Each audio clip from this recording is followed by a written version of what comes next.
No one could more perfectly explain the unique situation of the African American woman in this country's history than Deborah Gray White of Aren't I a Woman? The African American women, she said, are confronted with an impossible task. If she is rescued from the myth of the Negro, the myth of the woman traps her. If she escapes the myth of the woman, the myth of the Negro still ensnares her. While Deborah Gray White addresses the myths surrounding African American women in the antebellum South that were created by white men to control and sexually abuse African American women, we would like to address the progress that has been made for African American women in society, as well as the way those stereotypes have been perpetuated in the media in the years to come. While Black women have always played an extraordinary role in the struggle for freedom and equality, the explosion of media in the late 1950s to the present day was able to document those changes.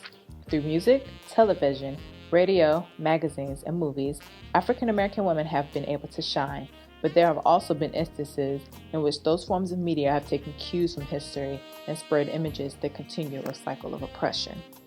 The 1950s was an important time in American history, and especially African American history.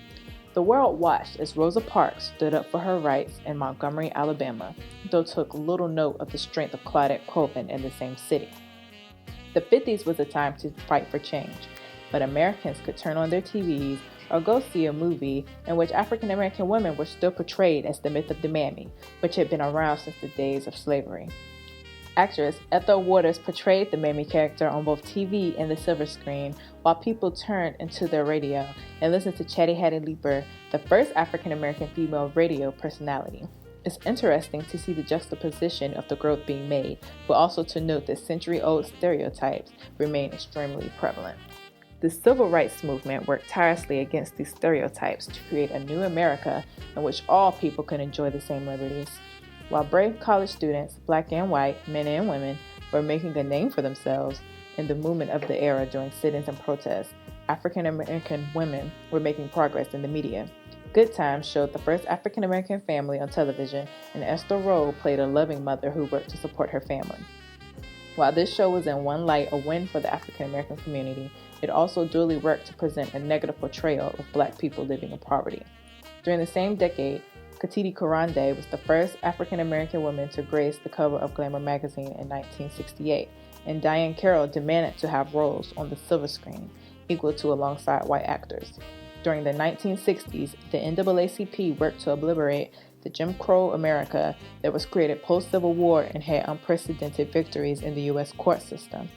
The civil rights movement of the 1960s provided more positive change and racial acceptance for African Americans, especially in the next decade to come, the 1970s. Vogue magazine followed Glamour magazine's example. In 1974, a young Beverly Johnson became the first African American woman to have her face on the cover. Vogue had been exclusively covered by white women in the past, so this was an important moment for African American women and represented a new era. African American women were finally getting recognition from a white society that had always worked to demean and stereotype them in all aspects, especially media. One should not be fooled into believing that the negative images of African American women in the media had disappeared entirely after the advancements made in the civil rights era and the empowering decade of the 1970s. In the 1980s, one could still say that the image of the African American woman was still being sexualized with the character that Jackie played in the hit television series 227 as a Jezebel figure. Her character Sandra never ceased to make an audience laugh, but at the same token, she adorned tight clothing, displayed vanity, and was often looked at as a sexual object. This is not much different than the typical myth of the Jezebel that white men used to objectify black women since the birth of this nation. Even in Michael Jackson's Thriller video, one of the most widely recognized music videos of all time, Ola Ray plays the role of the terrified woman who needed the comfort of a man in a horrific situation. Ray, a Playboy bunny, supported the idea that African American women were counterparts to men and couldn't hold their own or take care of themselves. It is extraordinarily frustrating to see the negative myths that were around in the 1880s were still alive in the 1980s, nor were they going anywhere during the 1990s. We continuously saw women sexualized in music video, but it should be clarified that video vixens were not the creation of 20th century music industry. Long before, in the early 1880s, Sarah Bartman, a young African woman, was sold as a circus act for the entertainment of white people. She was forced to dance at shows and exhibitions before a racist white audience and was touched, prodded, and laughed at. She spent years in Paris and London, but when her audience grew tired of her, she was forced into prostitution. Her audience used her and laughed at her expense while she was suffering, thousands of miles from home with no family to comfort her. She died at only 25 years old of syphilis, and her story is a tragedy. Though the video vixens of the 1990s didn't necessarily perform for the same audience, they were still objectified and valued more for their bodies than their minds. During the same decade, we saw magazines make progress with their inclusivity of different races on magazines. However, it is important to note that many of the African American women who covered mainstream magazines were of fairer skin, and it is a rarity to see women of darker complexion on printed media and TV. Moving on to the 2000s, we continue to see magazines and television lighten women of darker complexion and whitewash women who were already very fair-skinned. The use of Photoshop has created several controversies, and many argue that the skin lightening of women in the media is an attempt to appeal to a white audience.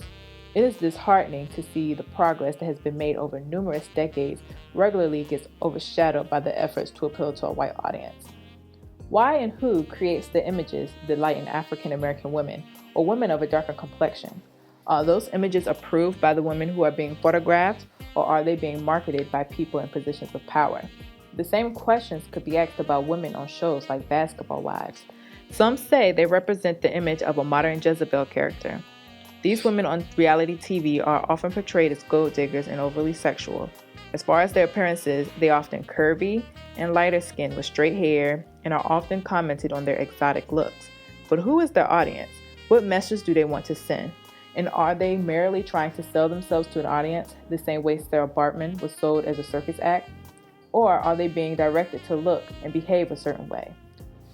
Regardless, they perpetuate the very roles that Deborah Gray White tries to demit throughout her novel, and this might make one wonder how far we really have come. Deborah Gray White's final paragraph of Aren't I a Woman beautifully characterized the strength of African American women throughout history. In Slavery and Freedom, we practice an alternative style of womanhood, a womanhood that celebrated heroism but accepted frailty, a womanhood that could answer a confident and assertive yes to the persistent question, aren't I a woman? We agree that African American women are beautiful and strong, and they have defied the constraints that others have inflicted on them due to their race and their gender, time and time again. This is undisputable.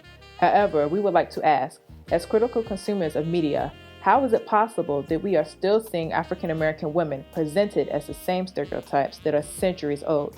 And finally, how do we stop the cycle of oppression that the media has always perpetuated and continues to perpetuate? Be an active consumer of media and don't just see, look, and refuse to be an active participant in this damaging cycle.